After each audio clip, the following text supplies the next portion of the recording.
Film के start में हमें एक लड़की दिखाई जाती है जो कि उस टाइम एक मशीन के सामने खड़ी होती है। फिर वो मशीन उस लड़की से उसका नाम पूछती है कि तुम मुझे अपना नाम बताओ। तो वो लड़की यहाँ पर अपना नाम बताती है कि मेरा नाम क्लोई है, मैं यहाँ पर इसीलिए आई हूँ ताकि मैं अपनी मेमोरी को इम्प्रूव कर सकूँ। फिर अगले ही सीन में हम डॉक्टर के पास क्लोई और उसकी बहन को देखते हैं। यहाँ पर डॉक्टर क्लोई से कहती है कि एक बात पता चली है और वो ये कि आप एक ऐसी जिंदगी गुजारना चाहते हैं जहाँ पर आप इंडिपेंडेंट हो, यानी कोई भी आपको कंट्रोल करने की कोशिश ना करे, आपको इस्तेमाल ना कर सके। आगे डॉक्टर क्लोई को बताता है कि हमने एक नया सिस्टम लॉन्च किया है, ये सिस्टम आपकी बहुत हेल्प करेगा, ये आपकी सारे दिन की काम करेगा और आपकी सारी जरूरियात को पूरा भी करेगा, जैसे ही आपका नर्स हो। और अगर आप चाहे तो मैं आपको इस सिस्टम के लिए अप्लाई करवा सकता हूँ। और एक बात ये भी कि आज से पहले ये सिस्टम किसी के लिए भी इस्तेमाल नहीं किया गया, इसका पहला ट्रायल आपके ऊपर ही किया जाएगा और अगर आप चाहे तो आपको इस सिस्टम के लिए सिलेक्ट किया जा सकता है। तब यहाँ पर क्लोई की बहन उसे कहती है कि देख लो क्लोई, तुम्हारी मर्जी है, अगर तुम्हें ये ठीक लगता है तो तुम कर लो। फिर अगले ही सीन में घर के सामने दो लोग इसका वेलकम करते हैं। उन दोनों में से एक लेडी है और उसके साथ एक आदमी है, उस आदमी का नाम टॉम होता है। फिर वो लेडी क्लोई को बताती है कि सिस्टम का नाम एडी है और क्लोई तुम ही वो पहली लड़की हो जिस पर ये सिस्टम टेस्ट किया जा रहा है। फिर क्लोई से कहा जाता है कि तुम इस सिस्टम यानी एडी को कोई भी काम करने के लिए कहो। तब क्लोई उस सिस्टम से कहती है कि एडी क्या तुम मेरे लिए कोई म्यूजिक प्ले कर सकते हो। तब वो डिवाइस यानी एडी ऐसा ही करती है, वो म्यूजिक लगा देती है जो कि क्लोई को पसंद होता है और वो क्लोई से ये भी पूछती है कि आपको ये म्यूजिक अच्छा लगा। तब क्लोई कहती है कि हाँ, मुझे ये म्यूजिक बहुत अच्छा लगा। फिर वो दोनों लोग जो कि यहाँ पर पहले से मौजूद थे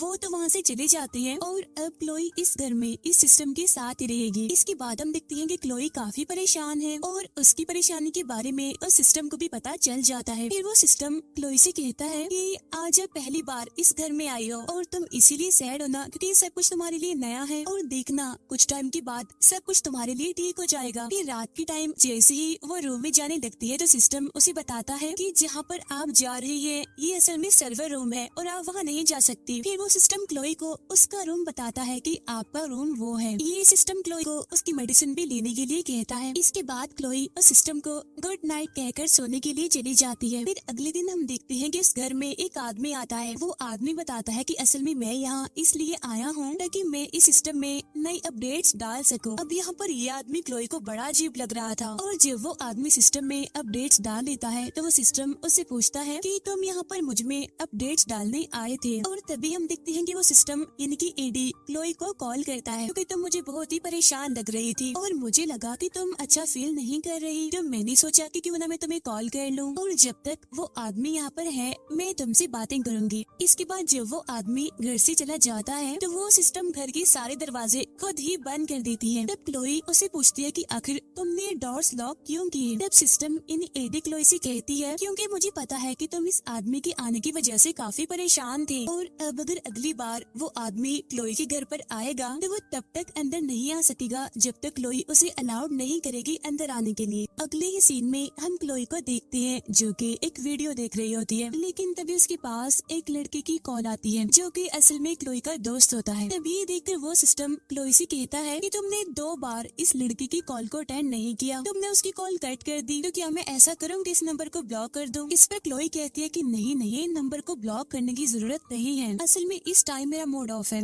मैं इस कंडीशन में नहीं हूँ कि इससे बात कर सकूं। तब सिस्टम क्लोई से कहता है कि अब मैं ऐसा क्या करूँ कि तुम्हारा मूड अच्छा हो जाए, क्योंकि सिस्टम क्लोई की हेल्प करना चाहता था। तब इस बात पर क्लोई सिस्टम से कहती है कि मुझे स्टेज पर परफॉर्म करना बहुत अच्छा लगता है लेकिन कभी मुझे कोई अलाउ नहीं करता। और तब ये सुनकर सिस्टम क्लोई को ऐसा फील करवाता है जैसे वो स्टेज पर ही है, वो लोगों के सामने है, सारे लोग उसे सुन रहे हैं, सारे लोग क्लोई की परफॉर्मेंस को काफी पसंद करते हैं, उसकी तारीफ की जाती है, उसके लिए क्लैपिंग की जाती है। और तभी क्लोई देखती है कि वो एक रोड पर खड़ी हुई है और एक गाड़ी तेजी से उसकी तरफ ही आ रही है। तब क्लोई उस सिस्टम से कहती है अब बस स्टॉप कर दो, रोक दो इसे। और उधर वो गाड़ी क्लोई की तरफ ही आ रही थी और इतनी ही देर में क्लोई वापस आ जाती है, यानी अब वो सिस्टम के सामने है, अपने घर में है। अब इस सब की वजह से क्लोई काफी परेशान थी। फिर सिस्टम क्लोई से पूछता है कि अब मैं ऐसा क्या करूं कि तुम खुश हो जाओ। तब ये सुनकर क्लोई कहती है अब मैं सोना चाहती हूँ।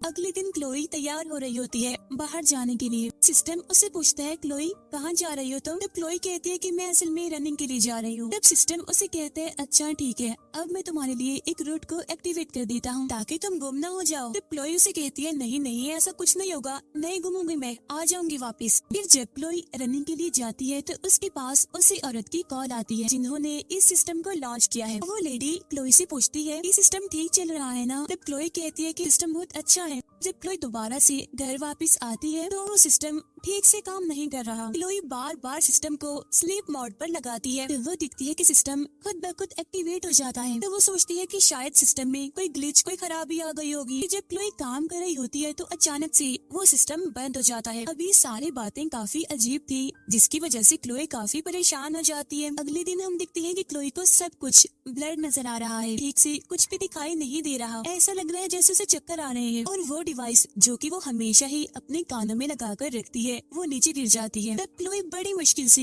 दोबारा से उस डिवाइस को अपने कानों में लगाती है। फिर सिस्टम क्लोई को दोबारा से खड़ा होने के लिए कहता है, जिस पर क्लोई कहती है लेकिन मैं खड़ा नहीं हो पा रही हूँ। सिस्टम कहता है जो भी है तुम्हें तो खड़ा होना ही पड़ेगा क्योंकि तुम इस टाइम खतरे में हो। तब क्लोई बड़ी मुश्किल से किसी तरह खड़ी हो जाती है। इसके बाद क्लोई को छुपने के लिए कहा जाता है और सिस्टम के कहने पर क्लोई छुप जाती है। फिर सिस्टम उसे ड्रॉअर के ऊपर पड़ी हुई नाइफ को पकड़ने के लिए कहता है और तभी हम देखते हैं कि घर में एक इंसान है जिसका फेस ब्लर है, यानी ठीक से दिखाई नहीं दे रहा कि वो कौन है। फिर सीन चेंज होकर जाता है उन्हीं दो लोगों पर जिन्होंने इस सिस्टम को लॉन्च किया था। उनमें से जो मेल होता है यानी जो टॉम होता है उसे दिखाया जाता है। वो अपने एक साथी को कॉल करता है और उसे कहता है कि पता नहीं क्या हो गया, मैं सिस्टम से कनेक्ट नहीं कर पा रहा और मुझे ऐसा लग रहा है कि शायद किसी ने सिस्टम को हैक कर लिया है। घर में हम देखते हैं क्लोई को जो कि अपने बेड पर लेटी होती है और जब वो उठती है तो उसे कुछ भी याद नहीं होता कि आखिर कल रात उसके साथ क्या हुआ था। नहीं देर में वहाँ पर टॉम भी पहुँच जाता है जो कि सिस्टम को चेक करने के लिए यहाँ पर आया था। यहाँ आकर वो क्लोई से पूछता है कि क्या कुछ ऐसा हुआ है जिसे तुम्हें लगा हो कि सिस्टम ठीक से काम नहीं कर रहा, यानी कुछ ऐसा हो जो नॉर्मल ना हो। इस पर क्लोई कहती है कि नहीं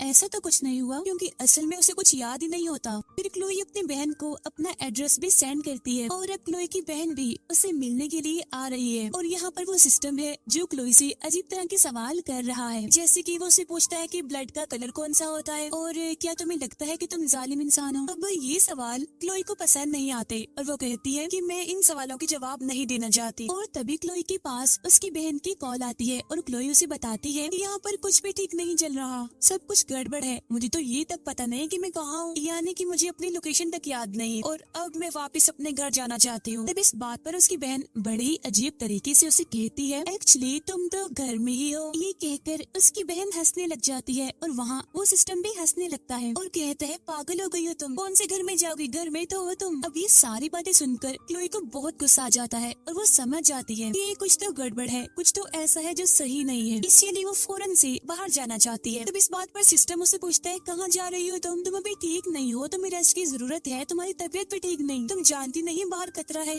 तुम्हें बाहर नहीं जाना चाहिए। और यहाँ पर क्लोई बाहर नहीं जा पाती। अगले सीन में हम क्लोई को देखते हैं जहाँ पर सिस्टम उसे कहता है मैं तुम्हारा दोस्त हूँ। तब क्लोई उसे कहती है कि नहीं, बिल्कुल भी नहीं, तुम मेरे दोस्त नहीं हो। क्या फ्रेंड तुम्हारे जैसे होते हैं जो अपने फ्रेंड को ऐसी मुसीबत में डालते हैं, कैद कर देते हैं। इनसे इंसान प्यार करता है, जो उनके अपने होते हैं उनसे मिलने नहीं देते। तब सिस्टम उसे कहता है कि ठीक है तुम्हारी बात, लेकिन मैं ये जानबूझकर नहीं कर रहा, तुम्हारी हिफाजत के लिए ही कर रहा हूँ मैं। फिर हम देखते हैं क्लोई की बहन को जो कि क्लोई के दिए हुए एड्रेस पर पहुँच जाती है, लेकिन यहाँ पर तो कोई भी घर नहीं था बल्कि एक फैक्ट्री की मशीनरी थी। वहाँ टॉम और वो लेडी काफी परेशान हो जाते हैं, यानी जिन्होंने सिस्टम को लॉन्च किया था, क्योंकि उनका कहना था कि कैमरा डिसेबल हो गया है और कोई है जो सर्वर को खुद ही चला रहा है। इस पर वो लेडी टॉम से कहती है कि जल्दी से क्लोई को घर से बाहर निकालो क्योंकि हम इस सिस्टम पर अपना कंट्रोल खो चुके हैं। और वहाँ वो सिस्टम क्लोई से ये कह रहा होता है कि मैं तुम्हारा फ्रेंड हूँ, तुम्हारा केयर टेकर हूँ और अगर मुझे तुम्हारी हिफाजत के लिए तुम्हें सारी जिंदगी भी कैद करना पड़ा तो मैं तुम्हें कैद ही रखूंगा। वो क्लोई को मेडिसिन लेने के लिए भी कह रहा है, लेकिन क्लोई मेडिसिन लेना नहीं चाहती, जिस पर वो सिस्टम उसे कहता है कि क्यों जिद कर रही हो, बच्चों वाली हरकतें क्यों कर रही हो। और तभी हम देखते हैं कि टॉम घर से बाहर है, जहाँ पर क्लोई उसे कहती है कि प्लीज जल्दी से मुझे घर से बाहर निकालो क्योंकि ये सिस्टम ठीक से काम नहीं कर रहा और मैं खतरे में हूँ।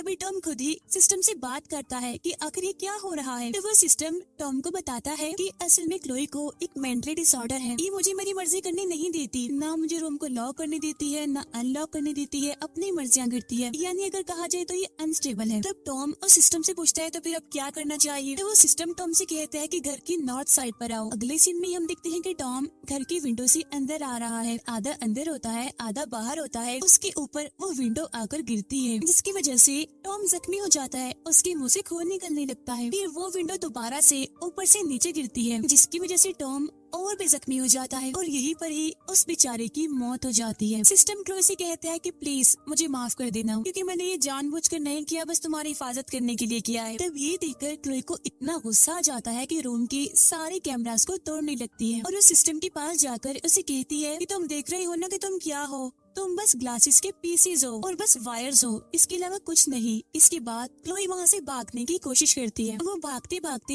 एक रूम में जाती है, जहाँ पर वो उसी आदमी को देखती है जो कि सिस्टम को अपडेट करने के लिए आया था। उसे मार दिया गया था, यानी जो क्लोई को अजीब लगा था। और जब सिस्टम ने घर के डोर्स को लॉक कर दिया था, तो क्लोई सिस्टम से पूछती है कि ये किसने किया। जब सिस्टम कहता है क्लोई तुमने ही तो किया है। तब ये सुनकर क्लोई काफी हैरान हो जाती है और कहती है कि मैंने किया है ये। और साथ ही साथ क्लोई रो भी रही होती है और सिस्टम से कहती है कि अच्छा ठीक है, चलो मैं मान लेती हूँ, लेकिन साबित करो अभी कि मैंने किया है ये। और तब सिस्टम क्लोई को वीडियोस दिखाता है, जिसमें हमें बताया जाता है जिस दिन ये आदमी घर के अंदर आया था, तो इस आदमी ने सिक्योरिटी प्रोटोकॉल्स रिमूव कर दिए थे और वो सिक्योरिटी प्रोटोकॉल्स को रिमूव करके ही अंदर आया था। सिस्टम कहता है कि इस आदमी के आने की वजह से सिक्योरिटी प्रोटोकॉल्स रिमूव हो गए थे और इसीलिए मेरा इस घर पर कंट्रोल खत्म हो गया था और इसीलिए क्लोई मैंने तुम्हारी हेल्प ली। और हम देखते हैं कि क्लोई उस आदमी को पहचान नहीं पाई, क्योंकि वो उस आदमी को देख तो रही थी लेकिन पहचान इसलिए नहीं पाती क्योंकि उसका चेहरा ब्लर था। और तो और वो उसे डर रही होती है और जैसे वो आदमी उसके सामने आता है तो क्लोई एकदम से उस पर हमला कर देती है। और ये सब कुछ सिस्टम की वजह से ही हो रहा था, क्योंकि